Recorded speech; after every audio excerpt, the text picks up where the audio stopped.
tinokuchingamidzai kuchechi yeChrist Embassy yepamhepo yatinoita muchishona. Iko zvino hapachina chikonzero chokupedza svondo rose usina kupinda chechi, nokuti painopindwa unenge usipo, kuda wakanga uri kubasa pakaenda vamwe kuchechi, kuda wakanga uri parwendo, kuda chechi yeChrist Embassy haisati yakuwanikwa kwaunogara, kana kuti unofarira hako kudzidza shoko raMwari nechishona. Ino ndiyo yave chechi yako. Chipinda tinamati. Haleluya. Tinosangana zvekare pamunamato wedu weChrist Embassy watinoita pamhepo muchishona, ndichivimba senguva yose kuti makava nesvondo yakanaka. Musvondo rino iri takava nezvinhu zvakati wandei zvatakaita. Svondo rapfuura takava nezuva guru rekunamata. Ndinovimba zvekare kuti makagona kubatana nesu, uye tikazova nemazuva 3 ekunamata zvekutsanya. Musi wechipiri, chitatu nechina, tichipedzisa mwedzi wa10. Tanga tiri kunamata pamazuva 3 iwayo, tichinamata pamwe chete namufudzi Chris, tichigadzirira mwedzi 6 yasara yegore rino ra2022. Haleluya. Mufudzi Chris vakatotitaurira kuti mwedzi yasara iyoyi mugore rino mwedzi yakakosha chaizvo. Tine zvinhu zvikuru zvatichaita, tine zvinhu zvakawanda zvatichaita. Saka vakabva vatizivisa kuti taifanira kugadzirira nekunamata. Ndosaka takanamata. Saka takanamata namufudzi Chris, tichinyengeterera dzinyika dzedu, tichinyengeterera urongwa hwedu, zvinhu zvatakaronga kuita mumwedzi yasara iyoyi.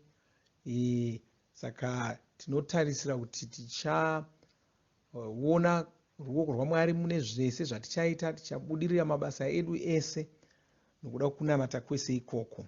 Haleluya. Ndoda kuvatendai mufudzi Chris vanotipa mukana iwoyo kuti tigone kusangana saizvozvi, tichinamata pamwe chete, tichidzidza shoko raMwari. Haleluya. Mwedzi wa10 watabuda mauri wanga uri mwedzi wekunamata pamwe chete nokurumbidza zvisina magumo. Tanga tiri kurumbidza zuva rimwe nerimwe tichiimbira Mwari dzimbo pamwe chete nokunamata. Haleluya. Mufudzi Chris vakatotiudza, ndoke kutanga kuita saizvozvi, vakatotiudza patanga tiri kunamata zvekutsanya ipapa, vakatotitaurira kuti mwedzi wachikunguru mwedzi wechii.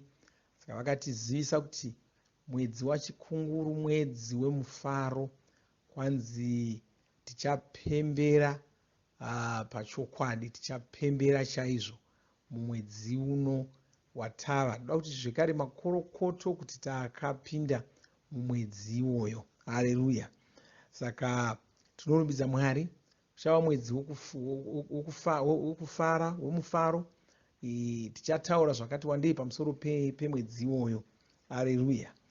Asi ndoda kuti tingotarira zvekare tichidzokorora zvinhu zvatakadzidza mumwedzi wa10. Tanga tiri kudzidza tichitarisa panyaya yokunamata, tichitarisa zvikuru sei panzira yatakatungamirirwa nayo namufudzi Chris, yavakatiti tinofanira kushandisa pakunamata kwedu, zvikuru sei tichinyengeterera dzinyika. Vakativerengera kubva mutsamba yokutanga kuna Timoti chitsauko chechipiri, kubva pandima yekutanga kwanzi. Saka ndinokurudzira kuti kutangira zvimwe zvose mukumbirire vanhu vose, muvanamatire, muvanyengeterere nekuvatendera kuna Mwari. Izvi zviitirwe madzimambo ose nevatungamiriri vemhando dzose, ndiko kuti tive nerunyararo, tive nerugare, tichigona kunatsa kushumira Mwari nevanhu. Zvinova ndizvo zvinhu zvakanaka zvinogamuchirwa naMwari, iye muponesi wedu, iye anotsvaka kuti vanhu vaponeswe vagoziva chokwadi. Haleluya. Saka takatsanangura ipapo kuti Mwari vanotaura vachiti kwanzi kutangira zvimwe zvinhu zvose ndoda kuti vanhu vose vanyengetererwe, vakumbirirwe. Saka kwanzi tikaita saizvozvo ndiko kuti tive nerugare, tive nerunyararo, tichigona kunatsa kushumira Mwari nokushumira vanhu pamwe chete. kwainyengetererai vanhu vose. Mufudzi Kristu akatidzidzisa kuti mhosho yatanga tiri kuita mashure kwese uko yanga iri yokungomhanyirira kunamata achiti Mwari deno matipawo rugare munyika medu, deno matipawo rugare muguta medu, deno matipawo rugare. Asi zvinonzi tinofanira kunyengeterera vanhu vose. Tikanyengeterera vanhu vose ndiko kuti tigova norugare. Tikanyengeterera vanhu vose kuti vaponeswe vazive chokwadi ndiko kuti tigova norugare. Saka tinonyengeterera vanhu vose, tinonyengeterera vatungamiriri madzimambo nevatungamiriri vemhando dzese. Saka kana uchida rugare munyika yako, uchida rugare kunzvimbo yaunogara, unonyengeterera vanhu vose vari munzvimbo iyoyo. Haleluya. Unonyengeterera vatungamiriri vose, unonyengeterera vanhu vose, vanga vatungamiriri vanotungamirira muzvikoro, vanotungamirira mune zveutano zvekuzvipatara, vatungamiriri vanotungamirira mapurisa, mauto, vanotungamirira vangava vana sadunhu, madzishe. Tinonyengeterera vanhu vese ivavo. Muna ndosaka somukristu usingafaniri kuva navanhu vaunovenga. Unofanira kunyengeterera vanhu vese ivavo. Paunovanyengeterera hausi kunamata uchiti deno vaurawa. Haleluya. Nokuti vamwe ndozvavanofunga kuti ndo manamatiro avanofanira kuita. Tinonamata kuti Mwari vapindire, tinonamata kuti Mwari vaponese. Kana Mwari vakaona zvakanaka zvakakodzera kuti vavauraye, ndivo vanosarudza zvese izvozvo. Haleluya. Asi tinonyengetera saizvozvo. Ndakataura nzira ina dzatakaudzwa kuti tinowanyengetera sei tichishandisa ndima iyoyo. Takanzi tinonyengeterera vanhu vose tichitaura kuti nguva ino ndiyo nguva yekuti vanhu vaponeswe, ndiyo nguva yenyasha. Saka Satani haana mvumo yekusunga vanhu, haana mvumo yekuvakonesa kuponeswa.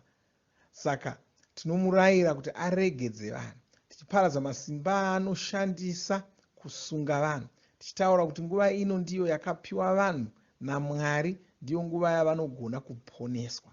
Saka tichinamata nokuti ndo zvakaitwa naMwari. Ruponeso rwatiri kutaura nezvarwo ruponeso rwakapiwa munhu wose. Nguva inoyi munhu wose zvake anogona kuponeswa. Saka tinenge tichinyengetera kuti munhu wese aponeswe. Haleluya. Munhu wese ngaaponeswe. Chiwo chedu, munamato wedu, munyengetero wedu unenge uri wokuti munhu wese ngaaponeswe. Nzira yechipiri yatonamata naye, tinonamata kuti Mweya Mutsvene vatume vakohwe mweya yevatungamiriri vedzinyika. Mweya Mutsvene ndivo muridzi webasa rekukohwa iri, ndivo vanoritungamirira. Saka tinonamata kuti vasimudze vanhu vachaparidza ruponeso kuvatungamiriri ava. Saka mukunyengeterera vatungamiriri tinonamatawo zvikuru sei kuti pasimuke vanhu, pawanikwe vanhu vanogona kunosvitsa shoko roruponeso kuvanhu ivavo. Nokuti kazhinji vanhu vatungamiriri nei vanosaonekwa nyore. Haugoni kungomuka kumba kwako uchiti ndinoparidzira mutungamiriri wenyika wotoenda wonogogodza pamukova pake, pamusuwo pake, wobva watonzi pinda hako wopinda uchinomuparidzira. Zvinonetsa kune dzimwe nyika kutoti utoona mukuru wenyika kana mutungamiriri wenyika unotoita seuchata gore rese uchingoidza kuda kuti usvike pedo zvichiramba. Asi hatingamiriri kudaro. Saka tinobva tanyengetera kuti pane varipo ivavo vanosangana navo zuva rimwe nerimwe, vanokwanisa kumusvikira kumba kwake, vanokwanisa kumusvikira kuanoshandira, ngapawanikwe unomusvisawo ruponeso ipapo. Nokuti kazhinji varipo vanoshanda navo, vane hama dzavo. Vatungamiriri vese vane rimwe hama dzavo, vane vanhu vanoshanda navo, vane vanhu vavanodyidzana navo vakatoponeswa. Asi vamwe vavo vanenge vachizeza kuda kuenda kunovaparidzira. Saka tinonamata kuti vashingiswe vaende vanovaparidzira. Nzira yechitatu kwazi tinonamata kuti Mwari vabvise upenzi mumwoyo yevatungamiriri. Tinonyengetera kuti vatungamiriri ava vasabvuma kunyengerwa, asi vagamuchire chokwadi chaMwari, vagamuchire mazano aMwari. Mwari vanogona kubatsira vatungamiriri nenzira yakadai, vanovabatsira kudai kana tikanamata. Saka tinonamata kuti upenzi hubviswe mumwoyo yavatungamiriri vedu, vasanyengerwa, vasabvuma kunyengerwa, asi vagamuchire chokwadi chaMwari. Haleluya. Nzira yechina nova yekupedzisira, tinonamata tichiparadza mabasa evanhu vasingadi Mwari, ivo vanhu vaya vari kuita kuti mhizhonga ipararire nenyika dzose, vachiita kuti vanhu vave varombo, vafe, zvichiita kuti vanhu vasawana zvakanaka zvakaiswa munyika naMwari. Haleluya. Saka tinonamata kuna vanhu, muna mhizhonga dzinorongwa navanhu, zvinhu zvose zvinorongwa navanhu nekusagadzikana kunoitika munyika, kwatinoona kuchiitika mudzinyika kazhinji kacho, uye kakawanda kacho pane anoronga kuti zviitike izvozvo. Saka anouya achiita sokuti unoda kubatsira vanhu, unoda kubatsira vanhu, unoda kubatsira vanhu, achitunzva vanhu kuti vatsamwe, vanyunyute, vadini, vachibva vaita saizvozvo, varonga saizvozvo. Satani ndiye anenge achitovashandisa kazhinji kuti pasava norugare, uye vanhu vasagona kudya zvakanaka zvakaiswa naMwari munyika. Saka tinonamata tichiwisira pasi mabasa ese iwayo, mabasa enhubu dzakaita saidzodzo dzinotsvaka kuti musava norugare mudzinyika, mugare muchingova nemapopoto nokupokana nokupesana kwavanhu. Tinorwisana nazvo tichizvibvisira kure. Haleluya. Saka izvi zvinhu zvatakadzidziswa naFudzi Chris kubva mugore ra2020. Saka hazvi zvinhu zvatakangoshandisa mumwedzi wa10 tichinamata, asi tinoramba tichingonamata nenzira iyoyo. Haleluya. Nhasi ndo svondo rekutanga remwedzi wachikunguru. Ndinoda zvekare kukukorokotedzai makorokoto. Takapinda mumwedzi mutsva, tiri kufamba negore redu, uye zvekare rangarirai kuti takatoudzwa kunzi mwedzi wachikunguru uyu mwedzi wemufaro, mwedzi watiri kupemberera pachokwadi. Haleluya. Kwanzi tichadya, tichafara, tichanakirwa. Haleluya. Saka ndo zvakaita mwedzi wachona.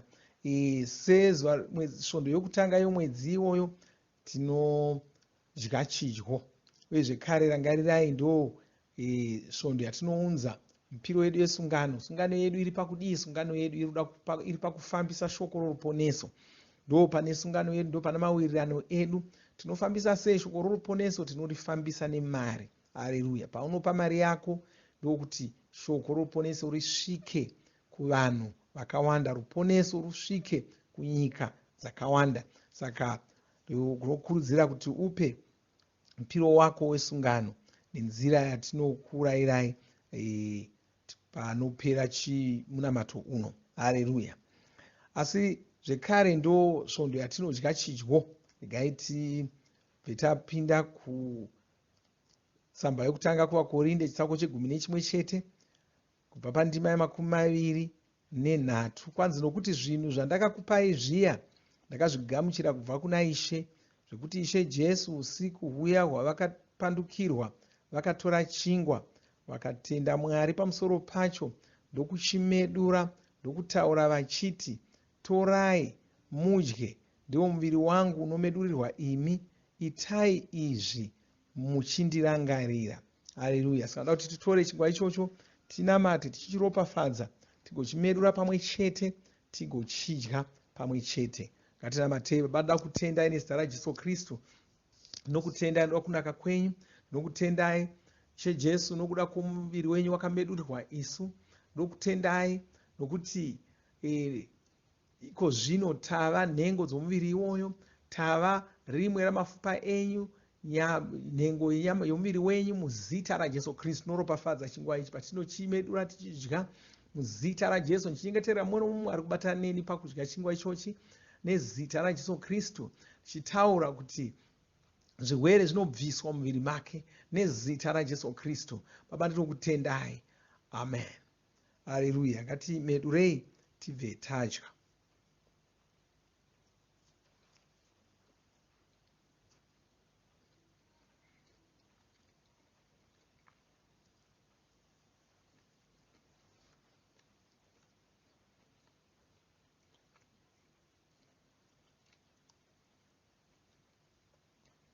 Haleluya. Ndima ya25. Kwanzi vakazopedza kurayira, vakabva vatora mukombe ndokuenderera mberi nenyaya yavo iyi, vakati, mukombe uyu isungano, ndiyo sungano itsva muropa rangu. Itai saizvozvi pose pamunounwa muchindirangarira. Nokuti nguva dzose kana muchidya chingwa ichi nokunwa mukombe uyu munenge muchiparidza rufu rwaShe kusvikira vachidzoka. Haleluya. Regai titore mukombe uyu tiuropafadze zvekare tigounwa pamwe chete. Baba, ndoda kutenda nezita raJesu Kristu. Ndoda kutendai nokuda kweropa raJesu rakadeurirwa isu. Nokuda kweropa iroro zvakagoneka kuti tigoponeswa, tigova vanhu veropa raMwari. Nopupura patinomwa mukombe uyu kuti isu tava vanhu veropa raJesu, tava vanhu veropa raMwari, tava vanhu verudzi rwaMwari. Hazvichagoni kuti tirware, hazvichagoni kuti tikurirwe, hazvichagoni kuti tikundikane. Zvirwere hazvichagoni kugara munyama yedu, muropa redu, mumuviri medu. Muzita raJesu Kristu noropafadza mukombe uyu patinounwa muzita raJesu. Amen. Haleluya. Kuti timwe mukombe uyu.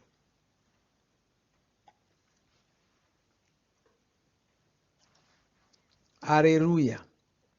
Ngatingotora chinguva chokutenda Mwari tivarumbidza pamusoro pechidyo nepamusoro pemwedzi watapinda wachikunguru, chinamata pamusoro pawo. Baba, ndoda kutendai nezita raJesu Kristu. Ndopa mbiri nekudzo kwamuri. Ndoda kutendai nokuda kwechidyo chatava nacho. Ndoda kutendai muzita raJesu Kristu. Ndimi munotikundisa, ndimi munotitungamirira. Muzita raJesu ndimi munotigonesa. Baba, tinokutendai uye zvekare ndinokutendai nokuda kwomwedzi wachikunguru, mwedzi wakanaka. Ndonyengeterera muno mumwe wabatana neni pamunamato uno ndichitaura maropafadzo pamusoro poupenyu hwavo nezita raJesu Kristu.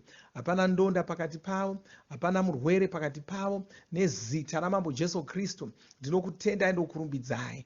Mumwe nomumwe wavo mukukutu akasimba, muzita raJesu anobudirira mabasa ake nezita ramambo Jesu Kristu.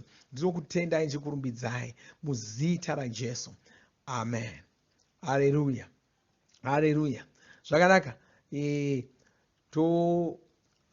Sangana zvekare musvondo rinouya, asi pakati pese apa toda kuti munge muchibatana nesu pazvidzidzo zverapsodi zvatinotuma zuva rimwe nerimwe. Batanai pamwe chete nesu tichidzidza shoko raMwari, shoko raMwari chiwanda matiri makorokoto. Zvekare rangarirai mwedzi wachikunguru, mwedzi womufaro.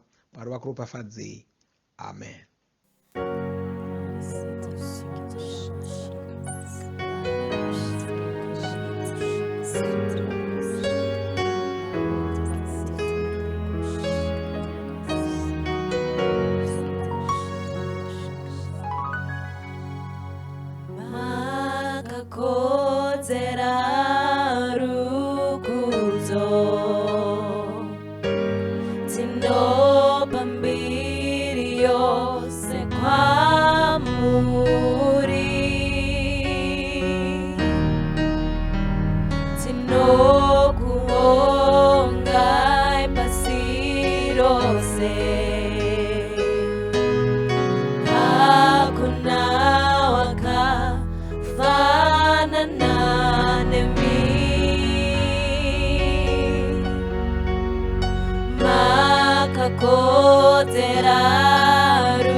Makanaka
Tinovimba makomborerwa nemunamato wesvondo rino. Kana manga musati mazvarwa patsva, namatai mumashure mangu, muchidudza, muchirevesa.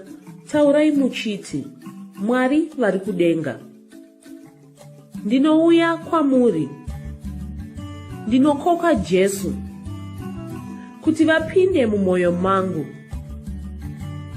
Ndinokumbira kuti Jesu vatonge upenyu hwangu. Ndinopupura kuti Jesu ndivo vavaishe wangu.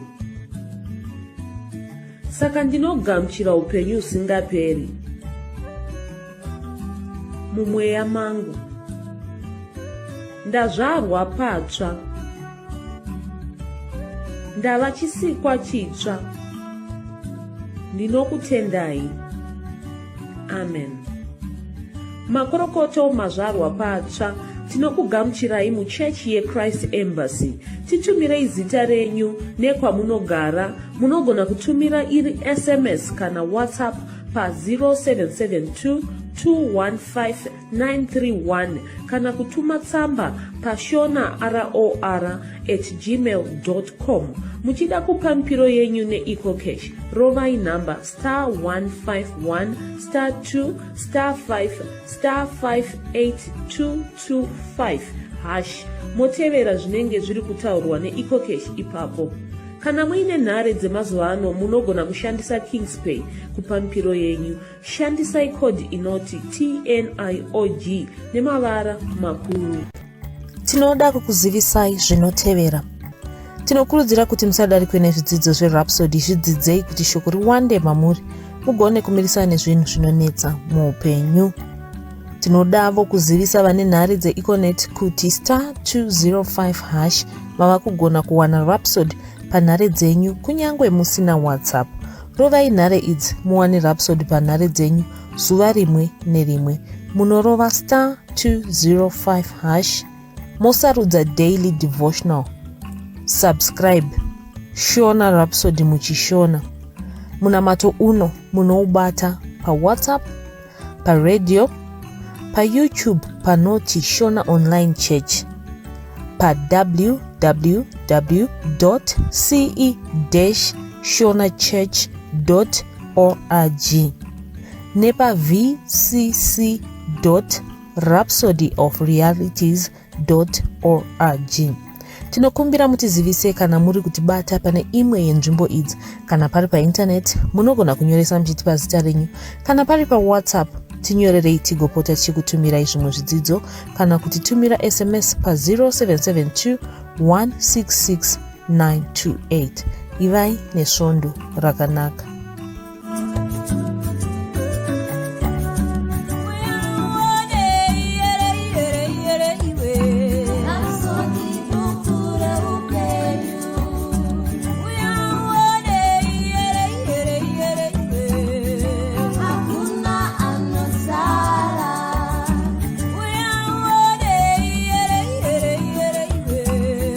So